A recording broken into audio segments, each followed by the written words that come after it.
Hello and welcome to a new episode.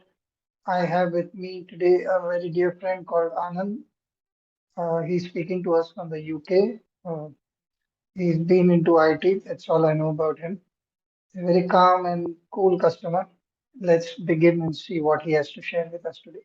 Thank you. I welcome Anand to this podcast.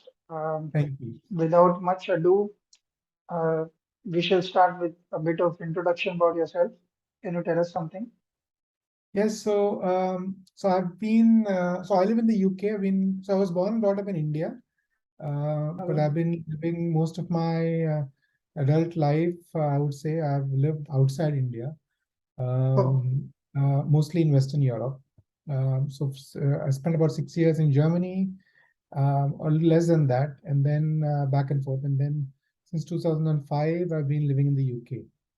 um, Um, Work-wise, I used to be a part of the tech sector for over 22 years, where I moved out from executive management in the tech sector, and now I do a few consulting assignments, and I also practice as an executive coach for ah, people who, on the corporate world, who need people who need assistance in handling and managing multicultural teams. And the other gig that I do as a part of my executive coach is I also focus on working with leaders who have come out as being a part on the neurodivergent spectrum. So those of them who are high functioning autistics, dyslexics, and so on and so forth. So I work with that cohort as well. So that's what I do, Surinder, for a living.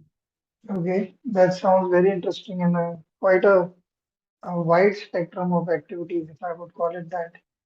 Um I was thinking this morning, mostly it happens on the day of the podcast. I think, okay, what do I want to ask or what do I want to know, or at least the first question, which is the only thing I know about the podcast. Everything else goes impromptu, but a little bit of preparation into what do I really want to know, or how do I tap into the person that I know? If I know them, if I don't know them, then there is no such question.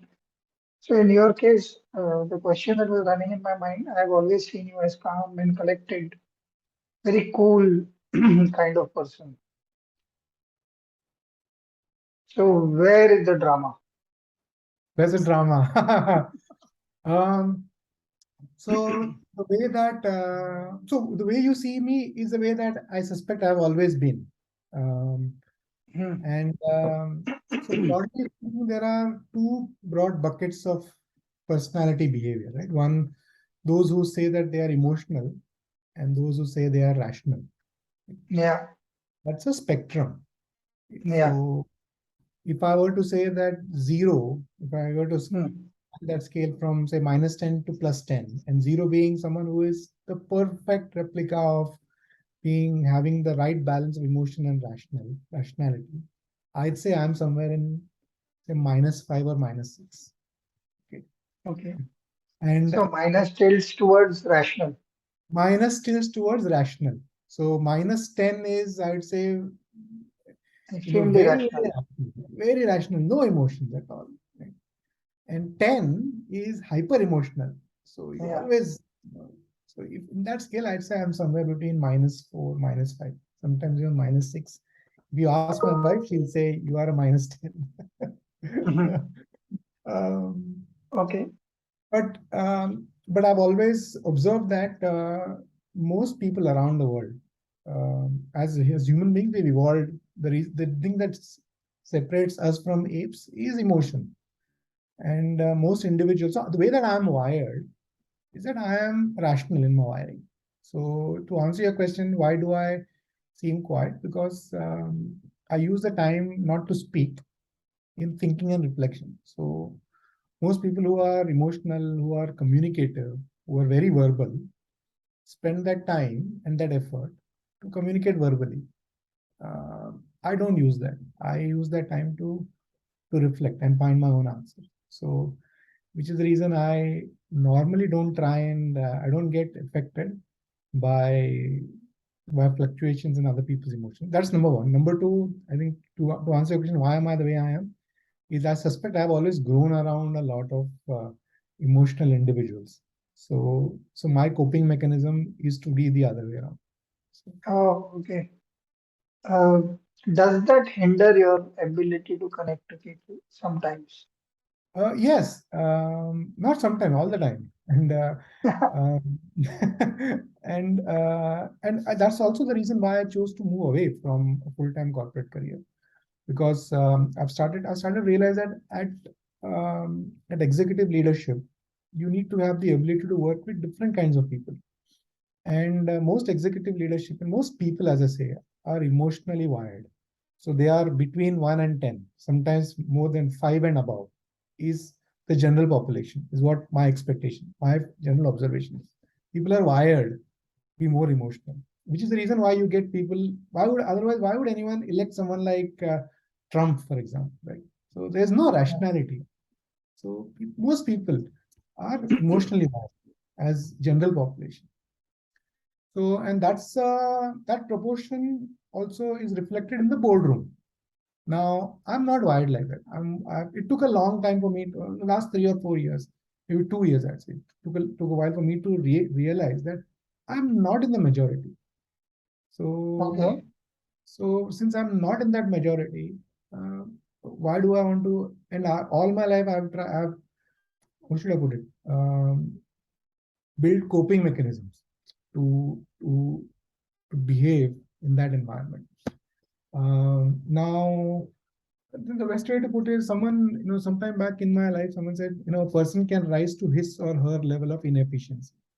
It basically means we are all born with a certain, what I call as default behavior. And then, so that takes us to a certain stage in life, usually from school onwards. And then when you start interacting with other people, that's when you realize that you need to find a way to interact with, manage other people around you, whether it's your parents, your friends, and so on and so forth. So you build coping mechanisms around it. Now, after a point in time, you spend so much effort in building coping mechanisms that you start becoming inefficient. So stress starts to build Oh, in, and then you exhibit, I wouldn't say unnatural, but uncanny reactions. I would say I deliberately choose the word reaction and not response, because reaction is emotive and response is reflective. So when you are emotive, you react. So when you are under stress, you react. And you're usually under stress when you are employing extraordinary amount of coping mechanisms, which is different from your default behavior.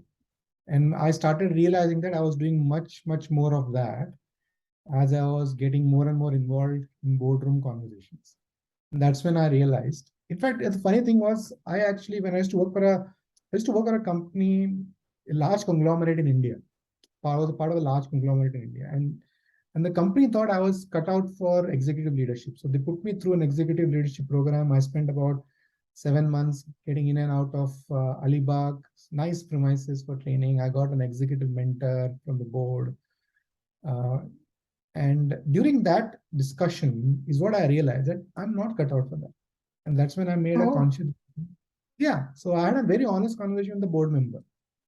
And I said, I don't want, because when I was exposed to the way your expectation was, how you want to bring the kind of version that you want to bring yourself into a boardroom was a very unnatural version of myself. So I realized very quickly that if I have to continue to do that, I have to employ an enormous amount of coping mechanism, which I was not prepared to, because it always come at a cost. So I said, I don't want to do that. And I consciously decided to step away from it. Now I am in a better place. So sorry, it's a long answer to sort of a short no, it question. is beautiful because I'm thinking this is going to be a long conversation probably uh, because you're covering a lot of ground. But I'll keep it basic for now.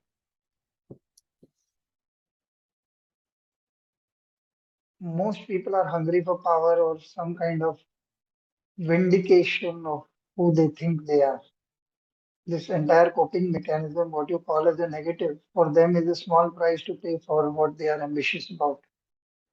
Uh, Yes. I have a lot of friends being in the age group that we are. So say 35 to 50. I'm just loosely defining the age group, not necessarily all of them belong there, but say 40 plus for sure. And I'm finding sometimes it's a lot of kiddish behavior. Sometimes it's a lot of being adamant about issues that don't even matter, just to keep that power game going, or the the idea of things being how I want them, because I am the boss, or I am in charge of the situation. Mostly people my age group are now managers and heads of departments, and my I do not know if it is a coping mechanism, but I have this very healthy thing of laughing at myself and at everybody else, especially people who are very powerful. I find it ridiculous that for billions of years the earth has sustained itself. It didn't matter whether I was born or not, and it won't matter if I am gone or not. So how does this entire structure of I am very powerful, I am so good at this or that? Of course, when I was younger, I was fairly proud, and it is kind of discovering who you are. And one goes through the pitfalls of being ambitious or proud. Now, you're mentioning it as a drawback in a position where possibly a younger version of you would have envisioned yourself that if I reach here, this is how I will run a company or run a department or something like that, perhaps. Perhaps I'm just thinking aloud, which is most of us what most of us did when we were younger. Now that you have it in your hands, you're calling it all kinds of quote unquote psychobabble, uh, if I were to call it that, just because of how a person who's greedy for something or ambitious for something would look at. There are a lot of people who look at me saying, Yeah, yeah, I understand. I let go of opportunities very often because they are either not my kind of clients, or I don't think the. In fact, I had a phrase for it some time back. I used to call it hassle money. That I work for free, but I charge you for the for the enormous pressure you're putting on me about the deadline, or the work should be done this way or that. Because I write for a living. I am happy about writing, and I'm glad to be in communication. So any kind of stress you're giving me is what you're being charged for. Everything else is free. I would very happily build your brand for you. So how do you see this part now that you come out? What is the mindset that makes Anand different at this point? Because even now you're into executive coaching. In fact, Yes, uh, in fact, as an outsider insider, if I understand your role correctly, yes. what is it? And I want the mind space more than even physical definitions of what is different. Um, I think so. So from a so when I was in when I was in executive management and executive leadership, what I came to realize is that, see, uh, when you rise in an organization, right? So, and we all know it's a pyramid. So the higher you go, your success usually would come at the cost of someone else's failure. That's simply the way it is. So that's number one. Often people don't realize it, and I've seen this happen. That sometimes you've got to engineer somebody else's failure. It's again, there was a time in my life I was like, Survival. why? Yeah, so why would anyone do that? Because so I fall back on my upbringing. So my upbringing is reasonably middle class. So we all grow with, and middle class values are, do the right thing, be honest, live within your means, and all of that. So my upbringing did not allow me to do that. Now there are people who have. Now I'm not taking a virtuous position, saying, "Oh, I'm I because understand. I'm not taking a virtuous position." What I realized is that is a requirement for you to be successful in that space. Now, anybody who comes and tells me that, corporate, there are honest, well-intentioned people, but a simple way of framing this is, if you are at that level, you need to have the ability to what I call as bury bodies or watch somebody burying bodies. Right? I cannot do both. So I will be the first person to call an elephant in the room. So that's just the way that I am. And I realize that that's actually a drawback. Mine, it's not that the others are having an issue. I have an issue because I can't handle that. So the best way is to remove myself from that situation. And that's what I did. Now, people that I coach, sometimes I admire them, saying they are able to, maybe they've switched they've been able to, to use the term loosely, right? Amend their value systems, where they've acknowledged that, look, I won't be able to do all this, but I'm not going to be telling all if I see somebody else doing things which I don't feel is right. And that's an adjustment that they have made. And I work with those individuals also. But as for me, that's not something which I want to do. That's the reason I moved out of it. So to answer your question, yeah, I mean, coping mechanism was I realized that I cannot do. So I stepped out. When I coach others, I help them understand, where is their level of, be honest with them and help them understand, where is your level of inefficiency. And it's up to you to decide. That's one. Second thing is there's a cost that you have to bear for anything. You can continue to cope at an infinite level, but then you continue to bear costs for doing that. Either you bear costs or your dependents are bearing that cost, because you bring a version of you which is unnatural at home, which is an extension of your office, and then others see that as well. So, are you, uh, if you're okay with that, then that's your choice. I'm nobody to tell you what you think is right or wrong. But as an executive coach, my job is to make sure that the other person is aware that this is what you may end up doing, or this is what others around you may end up experiencing. Now it's up to you to decide whether you want to continue in that direction or not. I hope that answers your question. Okay, I have a trick question here now. Uh, that's a beautiful answer. It's good to advise others. It's also good to figure out that you are the elephant in the room. Yeah, I'm the elephant in Actually, the room. So, yeah, correct. and you got out of it. But it's very simply said.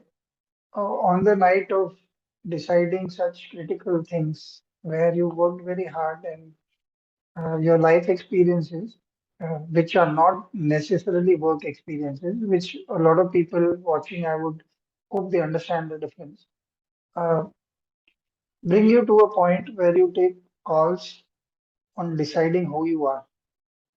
It is true in corporate life, it is true in personal life, it is true in any other field of endeavor that a human being is most of the time. And perhaps this question can arise at any level. Uh, it could also be as an intern, you just joined the organization and you realize it's not the organization uh, which was promised to you. It has other uh, stuff that you are not ready to deal with, some of them that you mentioned. So, my question, simply put, uh, these things have been defined by you very nicely. But what happened when you had to take that decision to move out? Were you very comfortable, or were there nights of indecision because you did say that you were middle class and you have to go through everything comes at a cost, and this decision is a big cost. Because till the time you became the executive coach or whatever other things that you're doing, and I do not know what kind of remuneration it is compared to what you were making there. Capitalism buys out everything these days. Everything. Yeah, Everything that can be sold is bought. And all of us, unfortunately, are part of that huge juggernaut. We are trying to find out where can we step out of that gravy train, if you want to call it, or any such thing that, okay, this is enough for me. But it is always at a cost. And that cost gives us sleepless nights for a night or two, if nothing else. Unless we are very, very clear that this is exactly where we be, because we've stretched our coping mechanisms by then. correct. Uh, so my question to you is, I want you to talk about that space where you were very unsure. Right now, you seem in a comfortable position. You've gone through that, what Tagore would call the dark night of the soul. Uh, how have you, was there something like that, and how did you cope with that? Um, So, which is where I fall back on my default wiring, which is I am usually very rational, uh, Hmm. my approach. So, which is what I was even when I was making this transition. A lot of people have made this switch saying, "Oh, I don't like this, and I'm just going to quit one day." Actually, I've done that as well.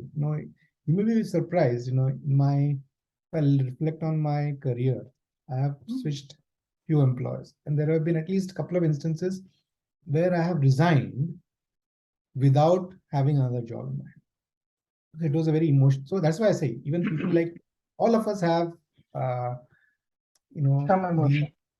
yeah. And there is a even if I say that I'm my most of the time I'm very rational, but all of us have the all of us have an emotional side to all of us, and there will always, irrespective of how much I try to be responsive, rational, cool, there will always be situations where you will do unnatural, uncanny things. And that is a time when I have the ability to take a step back and say, hang on a minute, that was not my usual behavior. So this is the time for me to take a pause and take a step back. So, so I've employed that rational thinking to my own behavior. That's number one. Number two, you're very right. You know, this is a big change, right? So I have a daughter who is going through, who's getting into the equivalent of 10th standard in India, and then she has a life to go forward to. And my wife's also an entrepreneur, so I have responsibilities to my family, so I can't simply abandon them. So it took a while for me to plan this out, and I took maybe about a year and a half to think about this. So when I moved away from the company that I mentioned some time back, where I moved away from, so this was during COVID, things were not working out, and then the business in Europe, the business that I was running for this company was, they decided to make that change. They decided to offer me something else I didn't want, and then I take decided to take a step away from all of that. So this was in 2020, I'd say 2020 summer. Uh, and then after that, I had a choice. I could have said, no, I don't want to do anything more. I just want to step away and figure out what I want to do in life. That is not the way that I am wired. I need a plan to work. And I spent that time to put a plan together. And for me to, during the time that I needed, I had to take a year actually to work that plan out. And during that year, I took up another job as an interim mechanic. I was not happy with that, but I knew that the purpose of me taking up the job is not to have a fulfilling career in this company. It is for me to have a means to an end. So I did that. And then the plan as of now, and then I had to make sure that there are finances that I showed up. So there were some assets which I had some personal aspirations about, which I said, it comes back to my definition of cost. So that was a cost that I was willing to pay. So those assets were doing well, but I realized that I could use those assets now than maybe 10, 15 years later when they would probably be at a much better value. I said, I sold those assets because I needed that cash now for the general well-being of all of us as a family and for my own sanity. So I sold those assets, showed up some finances, and then I stepped into consulting. Thankfully, knock on wood, there are some of these opportunities I've shaped up. So I'm not yet needing to dip into my savings. So I still continue. My consulting fees are helping me um, pay some of my financial responsibilities towards my family. But to answer your question, I was comfortable. I did it when I was comfortable. And the reason I was comfortable is because I invested time in putting a plan in place. And the reason I did that is because I'm naturally wired to be rational. Uh, I don't want it to make it sound so easy for people who are watching it, but one of the thoughts that sprung is when you said that there is a scale of emotional and rational, plus 10, minus 10, whatever your figures, and 0.0, and where you stand. But effectively, I had read in some book, I forget the terms used, but in the Kabbalah, there was this emotional part and this rational part, and it was almost like what you described with the x axis of something.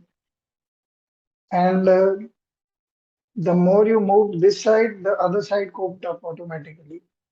And if you moved up that side, the other side coped up automatically. So I want to bring this up because what it seems to me when I hear your story is that to cover up for the emotional decision that you needed to take, you used your natural uh, acumen and rationality to buttress that part. So you planned it while you were still backing your emotional instinct. So it's not necessarily one at the cost of another, but it is trying to give yourself space so that you can figure out what percentage of what will work when. Um, I want to bring this up because a lot of time this fight becomes dualistic, and it is actually not. Uh, it's common for all of us to go through both these extremes at different points of time. So even I if one takes a wrong decision or a right decision, then you have to come back and figure out where are the percentages going wrong and perhaps rework on whatever is the situation at that point of time. correct. And you know, it goes back to the very first point that you brought up, right? For whatever time that we have known each other, you have seen me quiet, calm, reflective. Right? Say it basically goes back to that demeanor is I can't, sometimes I admire others who are very emotional and who are very communicative. And in my daughter's own was very popular. So I chose not because, you need to have the ability. And that's the reason I say that is a lot of people think that, oh, you're very calm, you're very controlled. But I tell Detached. detached. And I tell people that actually that's in the world, it's actually a disadvantage because you think about it, right? Most people, and we have as human beings, that's been my observation, is most human beings are evolved to have what is called as emotional empathy. So you can relate to other people's emotion. You can project your emotion and you can very quickly relate to other people. I am one of those, I'm told. The reason say I'm told is because when I went through my executive coaching training and all of that, and through my career and all of the leadership development program that I've been a part of, all of some I've been through my very own fair share of psychometric analysis. And psychometric analysis does fairly answer the way that I am. So I'm in a minority. So from in the way that Mhm. people, the general population has evolved. Now, and it took me a while to realize because for me the biggest source of stress was why is that person even not able to think? It's common sense, yeah. Whatever you think, why is that common sense? What I've realized is that common sense is actually the most uncommon thing in the world, honestly speaking. Now, it took a long time for me to realize. Now, the problem is most people, think about the situation, right? Most people don't have common sense. If that is the case, and if you are the one who is in the minority. For me, that is what the penny dropping moment is that there was no reason. I was unnecessarily getting anxious saying, why is he not thinking like that? Because they are not wired to think like that. They don't think like that. They are emotional. And everyone is, that's how the world moves. And I am not, I am the outlier, so to speak. Right? So when that penny dropping moment happened, that was the way time when I felt very liberated. And that is the time when I realized that no, I don't want to be a part of this. It's going to cause me a lot of stress and I play to my strengths. That is the way that I think sometimes you have to hold your mirror and you rightly said, right? I am the elephant in the room. So when I realized I'm the elephant, I Yeah, decided. I know that because just to make you feel happier, it's not about being minority because you have a certain kind of demeanor. Thinking for oneself is the minority part. Uh, I have been in boardrooms where discussions have happened, and something as simple as that, this is quite some time back, you would relate to it because of your age, and there were no mobile phones. So we had come up with some concept which was like as easy as was the theme. So as easy as having a PCO in your colony. And we had some person in the boardroom saying, but a PCO isn't everywhere. I said, yes, but it is. So we asked him, where do you stay? He said, Pedder Road. And just within a second, you knew that. There's nothing that you can do about it because boardrooms will run the city. And I remember standing there. I used to work at Fort, and I used to come at that near the window and look at the city line and think, you're doomed. There's not much that can be done because common sense is not going to be common. So very often it's about understanding more than demeanor itself also. According to me, because I am kind of opposite in terms of I'm quite gregarious and outgoing, and I try and make people relax as much as I can. Uh, um, One other thing that I would want to ask you is there a poor me mentality in you because you realize this? Because you also said that you became liberated once you that penny drop happened. Is because you realized, okay, this is where I stand. Now, most times we think the world owes us something. This Hmm. is another way of thinking. Most of us move around in the world thinking that they should have understood what we are trying to do or what are my problems. Uh, we push it to why me in extreme situation. Why did that happen or not happen in your case? Or do you want to just continue that line of thought that okay, you're wired in a particular manner where you don't, but how does that feeling of you feeling that you're not special? Because that's what makes us behave like this. That we are special, that the world owes us something. Okay, I went through this problem, or I'm not wanting to uh, adjust to this solution that is coming up, whatever the solution might be. Unless it is liked by us, we are always uh, finding out reasons why it should not be so. So, where does that Anand is special doesn't happen in your head, or does it? No, trust me, there are people around me who will make sure that even if I was slightly, even if there was an iota of myself thinking that I'm special, there are more than others around me to say I am nowhere anywhere close to being that. No, so the short answer to the question, no, I don't think I'm special. It called the best way to put this is, so I always try and see where is that I can add value. Um, Whether it's in your personal relationship with your wife as well, and with your wife, your daughter, you know, with my people that I consult for, in this conversation as well. So where is it that I'm adding value? So so when I have that mindset all the time. So even now I'm thinking, am I adding value to this conversation?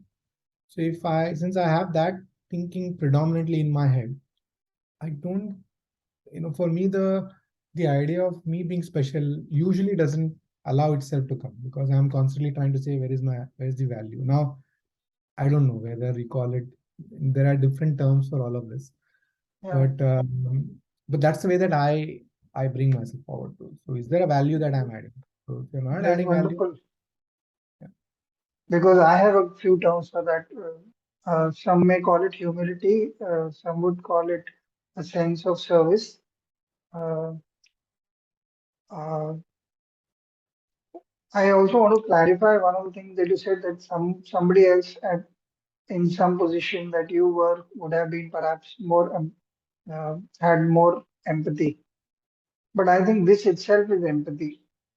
Um, all that we really have is our own minds, because that is where we live most of our lives. We may think we are living it outside, but in my understanding, we are like whatever description you given. If I were to sit with your wife and talk, or your colleagues and talk, or some friends or family, they may have a completely different version of you, uh, and which may be equally right or wrong. One is unsure because everybody comes to a subject with their own uh, prism of watching it.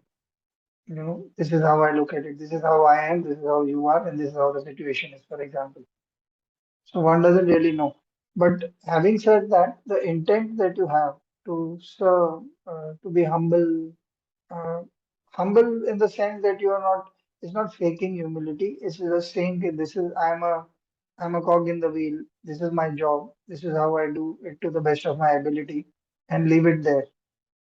Uh, these are certain values that come up to me because I try and see it from the prism of the values workshop. What are the values that come up in a conversation? Um, is Actually, there if I anything? if I may interrupt you, right? So Yeah, that please. that was not the perception for a lot of, because if you remember what I said earlier on is, so up until not too long, maybe a couple of years or so back, I used to be very angry with everyone else, saying, why is this person not able to understand, right? Uh, so that but if you think from the other person's shoes, right? I'm constantly trying to tell people, yeah, I can't even think like this. I'm thinking, I have thought this through because I'm wired to think. I don't, as I said, my brain, quite literally, physiologically, is not spending energy in emotion. So it is able to figure out cognitively what you need to do rationally. So I'm able to figure out from top to bottom what's possible, what are the consequences, what's the risk. The entire SWOT analysis, as we say, is always there in my head. Now I'm always questioning everybody else who are mostly all emotional around me, saying you are, and there's the reason why in English there's this term called emotional fool, right? So in my head, everyone's default emotional, and by that reason, everyone is a fool. That used to be Hmm. my thinking. Now imagine, right? Most emotional people around me are thinking I'm an arrogant a-hole, right? Hmm. So, to answer your question, yes, I had an arrogant side to me, which everybody thought I'm super arrogant. I was not being arrogant. I was just telling them what I felt. But that the penny dropping moment came when, as you also put, I am the one who is Hmm. the one. So when that happened, I said, hang on a minute. They are not able to think because I'm not, just the way that I'm not able to emotionally be empathetic, they cannot be cognitively empathetic simply because they are not wired. When that understanding came through, it was a transformation. So that's when I'm hoping that the same people who have observed me over the past several years would be able to identify the distinguishing behavior in me 2 years before and 2 years since. And that's what my Hmm. hope is.